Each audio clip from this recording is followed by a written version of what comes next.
Hello everyone and welcome to IFAS mathematics. This is Shivangi Tal. जैसे आपको पता है कि जेएनयू ने एमएससी एंट्रेंस फॉर मैथमेटिक्स की डेट अनाउंस कर दी है। हमने अपनी लास्ट वीडियोस में पेपर पैटर्न देखा था, सिलेबस देखा था। अब हम अपनी एक सीरीज स्टार्ट कर रहे हैं। जैसे आपको पता है कि जेएनयू में 2019 में ही एमएससी इन मैथमेटिक्स इंट्रोड्यूस हुआ है, करेक्ट। तो हम 2019 के हर सब्जेक्ट का क्वेश्चंस जो आए थे वो डिस्कस करेंगे। तो आज की वीडियो में जो हम डिस्कस करने वाले हैं वो है ग्रुप थ्योरी। ओके, तो देखते हैं हमारे ग्रुप थ्योरी से क्या क्या क्वेश्चंस आए थे, उसमें हमें क्या कॉन्सेप्ट्स पता होने चाहिए थे वो क्वेश्चन सॉल्व होने के लिए। ओके, तो देखते हैं हमारा फर्स्ट क्वेश्चन क्या है। फर्स्ट क्वेश्चन है, consider the following statements, the number of groups of order 15 up to isomorphism is 2, the number of groups of order 15 up to isomorphism is 1, all groups of order 15 are abelian, there is a group of order 15 which is non-abelian। इस question के लिए आपको क्या concept पता होना चाहिए था, पहले हम वो डिस्कस करते हैं। ओके, तो देखिए आप, अगर हमारा if order of G is equals to P Q की फॉर्म में होता है, where P and Q are distinct prime numbers and P is less than Q. ठीक है, तो हमारा क्या होता है कि यहां से आपके दो केस बनते हैं। दो केस क्या बनते हैं कि अगर आपका P डिवाइड करता है Q माइनस 1 को, तो G की अप टू आइसोमॉर्फिज्म कितनी होती है? G की अप टू आइसोमॉर्फिज्म होती है 2, that is ZPQ and non abelian.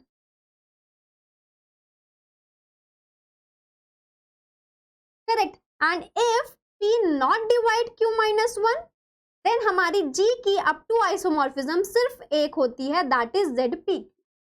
बस आपको ये कॉन्सेप्ट पता होना चाहिए था और आप इस क्वेश्चन को इजीली सॉल्व कर सकते थे।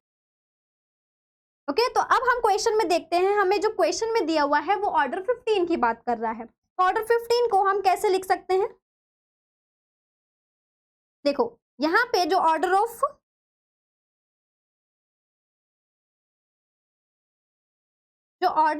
जी दिया हुआ है दैट इज 50, जिसको मैं कैसे लिख सकती हूँ? 5 into 3।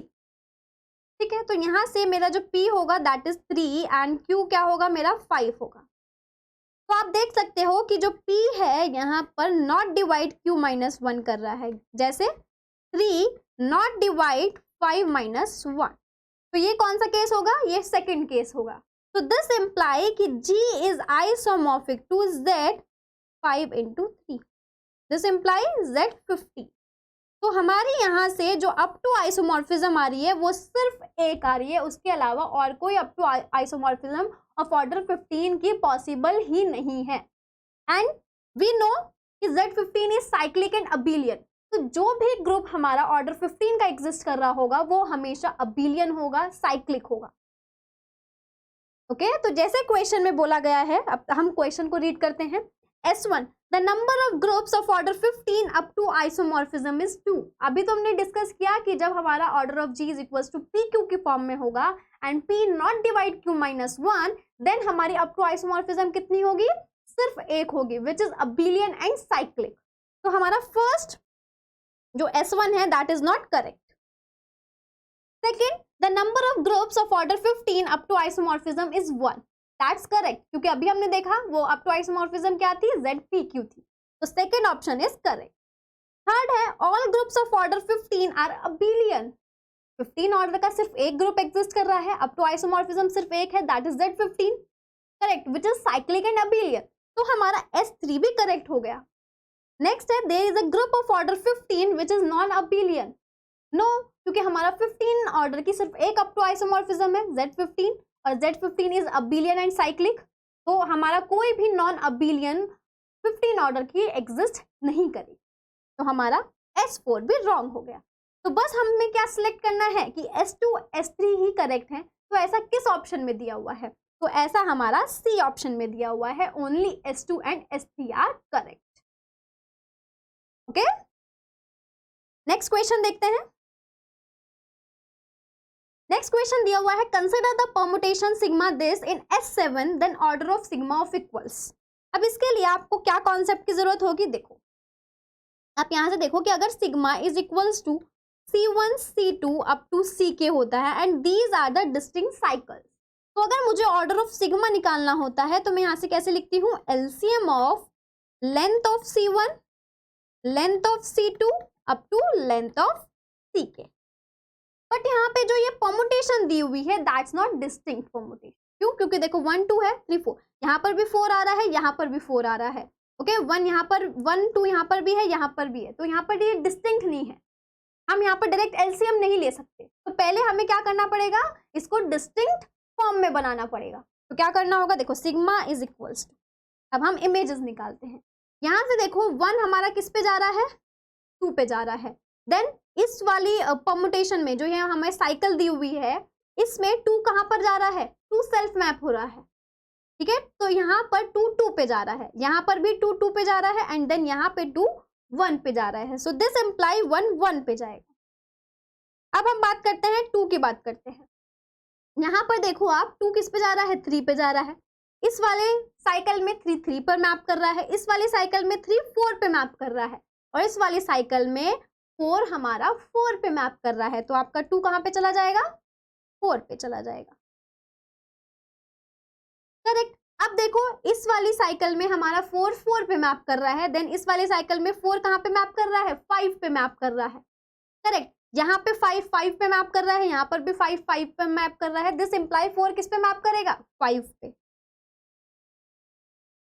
अब यहाँ पर देखो, यहाँ पर 5 5 पे मैप कर रहा है, इसमें 5 6 पे मैप कर रहा है, देन इसमें भी 6 6 पे मैप कर रहा है, इसमें भी 6 6 पे मैप कर रहा है, तो 5 किस पे मैप कर जाएगा, 6 पे मैप कर जाएगा। देन अब यहाँ पर देखो 6 इस वाली साइकिल में हमारा 6 पे ही मैप कर रहा है, इसमें 6 हमारा किस पे मैप कर रहा है, 4 पे मैप कर रहा है, यहाँ पे 4 किस पे मैप कर रहा है, 3 पे मैप कर रहा है, और इस साइकिल में 3 3 पे मैप कर रहा है। सो दिस इम्प्लाइज 6 किस पे मैप कर जाएगा, 3 पे मैप कर जाएगा।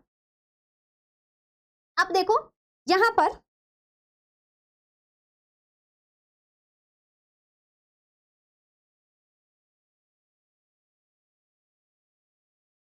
पर देखो 3 हमारा किस पे मैप कर रहा है, 1 पे मैप कर रहा है, और इस साइकिल में 1 1 पे मैप कर रहा है, इस वाली साइकिल में भी 1 1 पे मैप कर रहा है, और इस वाली साइकिल पे 1 2 पे मैप कर रहा है। तो दिस इम्प्लाई कि 3 मेरा मैप कहाँ करेगा, 2 पर। तो 3 मेरा मैप कर रहा है 2 पर, मतलब ब्रैकेट क्लोज। ओके, तो अब ये हमारे डिस्टिंक्ट साइकिल्स की एक परमुटेशन बन गई। तो अब हम डायरेक्ट ये फॉर्मूला लगा सकते हैं, कैसे, order of sigma is equals to LCM of, इसको मैं C1 कंसिडर करती हूँ, इसको C2 कंसिडर करती हूँ, तो यहाँ से length of C1 comma length of C2, this will become, C1 की लेंथ कितनी है, 1 है, C2 की लेंथ कितनी है, 5 है, and LCM of 1 and 5 this is equals to 5। Okay, तो इसका करेक्ट आंसर मेरा C ऑप्शन हो जाएगा, 5। ठीक है, नेक्स्ट क्वेश्चन देखते हैं। नेक्स्ट क्वेश्चन क्या था हमारा, let m is congruent to 20 की power 18 mod 7 then m mod 7 is equals to, इसके लिए जो आपको थ्योरम पता होनी चाहिए वो मैं आपको बता देती हूं पहले एक बार। क्या कि m is an integer and GCD of a comma n is equals to 1 then a की power 5 of n is congruent to 1 mod n. This is our Euler's theorem. Okay, ये आपके नंबर थ्योरी में Euler's theorem के नाम से आती है। तो देखो यहाँ पर 20 एंड 7 दिया हुआ है, तो यहाँ पर जो a की वैल्यू है दैट इज 20 और जो n की वैल्यू है यहाँ से 7 हो जाएगी। तो अगर आप देखोगे तो GCD of 20,7 that is equals to 1, तो हम ये थ्योरम लगा सकते हैं आराम से। तो यहाँ से क्या होगा, 20 की power 5 of 7 is congruent to 1 mod 7 and 5 of p की पावर k मेरा कितना होता है, p की पावर k माइनस p की पावर k माइनस 1। तो यहाँ से 5 of 7 निकालना होगा, तो 5 of 7 कितना होगा, यहाँ से k की वैल्यू 1 हो जाएगी। तो दिस विल बिकम 7 की पावर 1 एंड 7 की पावर 0, दिस विल बिकम 6। तो यहाँ से मेरी 5 of 7 की वैल्यू 6 आ गई। दिस इम्प्लाई कि 20 की power 6 is congruent to 1 mod 7। Okay यहाँ से हमारा ये आ गया। अब हमें जो वैल्यू निकालनी है वो किसकी निकालनी है, 20 की पावर 18 मॉड 7। तो दिस इज सो सिंपल। हम कैसे लिख सकते हैं, देखो 20 की पावर 18 को मैं ब्रेक करती हूँ, 20 की पावर 6 इंटू 3 मॉड 7। ठीक है, अब हमें 20 की power 6 under modulo 7 this is equals to 1। तो ये क्या बन जाएगा, 1 की पावर 3 मॉड 7। तो यहां से ये किसके इक्वल हो जाएगा, 1 के।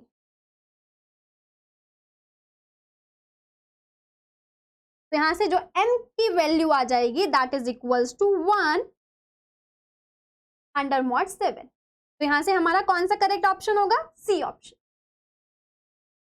ओके तो आप इस क्वेश्चन को ऑयलर्स थ्योरम से कर सकते हो, या फिर एक और मेथड है वो बहुत इजी है। देखो क्या है वो मेथड, यहाँ पर 20 दिया हुआ है एंड 20 की वैल्यू अंडर मॉडुलो 7 कितनी होती है, -1 होती है।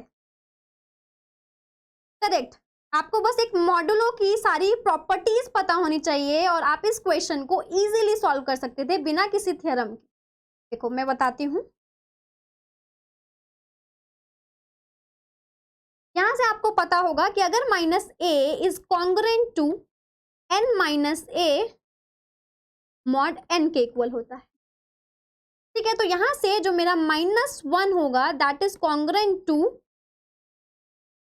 7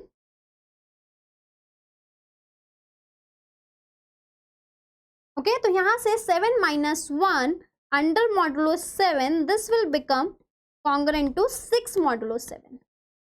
तो यहाँ से आप एक निकालिए कि जैसे भी 7 का जो भी टेबल होता है उसके अगर प्रीवियस टर्म है तो हमारा दिस इज कॉन्ग्रुएंट टू -1 होगा। जैसे 6 under modulo 7 this will become -1 and then उसके बाद 14 आती है हमारी 7 के टेबल में, तो उससे पहले टर्म लिखिए 13 under modulo 7 this is also congruent to -1। Then आपकी क्या आती है, 21 आती है, 21 से प्रीवियस टर्म लिखिए क्या होती है, 20 under modulo 7 this is also congruent to -1। तो यहां से मैं इसको डायरेक्टली क्या लिख सकती हूँ, -1 की पावर 18 अंडर मॉडुलो 7 और -1 की पावर 18 कितना होता है, 1 होता है, 1 मॉडुलो 7। तो यहाँ से हमारी m की वैल्यू क्या आ जाएगी, 1 आ जाएगी। तो हमारा सी ऑप्शन करेक्ट होगा। ओके तो आप इस क्वेश्चन को ऑयलर्स मेथड से कर सकते हैं, ऑयलर्स थ्योरम से कर सकते हैं, या सिंपली आप कॉन्ग्रुएंट का कोई भी प्रोपोजिशन लगा सकते हैं।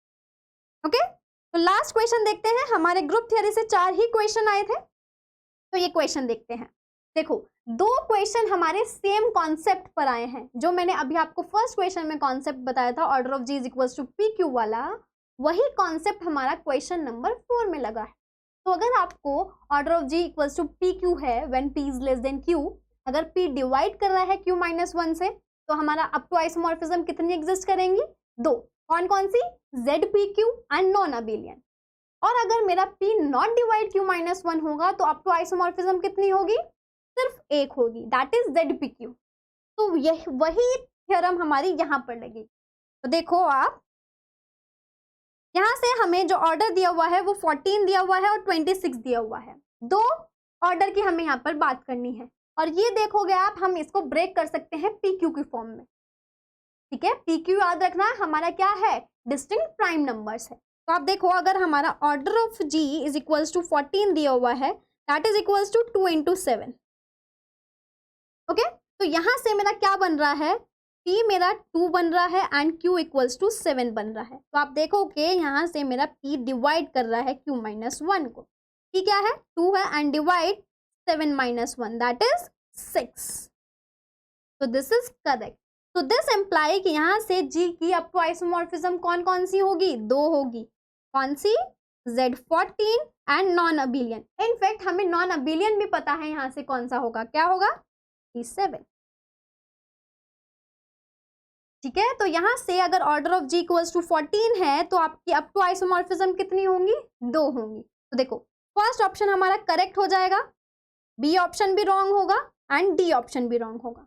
अब हमें चेक करना है ऑर्डर ऑफ 26 का, कि अगर G का ऑर्डर 26 होता है तो अप टू आइसोमॉर्फिज्म कितनी एग्जिस्ट करती है। तो देखो यहाँ से कि अगर आपका order of G is equals to 26 है, मैं इसको कैसे ब्रेक कर सकती हूँ, इसको मैं 13 इंटू 2 में ब्रेक कर सकती हूँ। Where P is equals to 2 and Q is equals to 13। तो यहाँ से मेरा 2 डिवाइड कर रहा है 13 माइनस 1 को। तो दिस इम्प्लाई कि G की अप टू आइसोमॉर्फिज्म कितनी होंगी? 2 होंगी, that is Z26 and 1 is non abelian.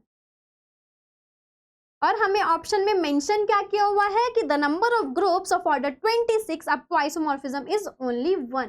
और हमारी आ कितनी आ रही है अप टू आइसोमॉर्फिज्म? 2 आ रही हैं। तो मेरा सी ऑप्शन भी कट हो जाएगा। तो आपका करेक्ट ऑप्शन जो होगा वो फर्स्ट होगा। ओके, तो ग्रुप थियरी के आपने आज की वीडियो में क्वेश्चंस देख लिए हैं। जल्दी ही रियल एनालिसिस के, लीनियर अलजेब्रा के, वेक्टर कैलकुलस, इंटीग्रल कैलकुलस, जो भी आपका क्वेश्चन पेपर में क्वेश्चन थे वो सारे क्वेश्चंस हमारी वीडियोस में डिस्कस होंगे। ओके, तो होपफुली आपको ये वीडियोस काफी अच्छी लग रही होंगी। तो हमारे चैनल को सब्सक्राइब करना मत भूलिए, वीडियो को लाइक करिए और शेयर करिए। ओके, और आप हमें फेसबुक, यूट्यूब, टेलीग्राम और इंस्टा पर भी फॉलो कर सकते हैं, जिससे कि आपकी एक भी अपडेट मिस ना हो। Okay, so thank you so much and happy learning.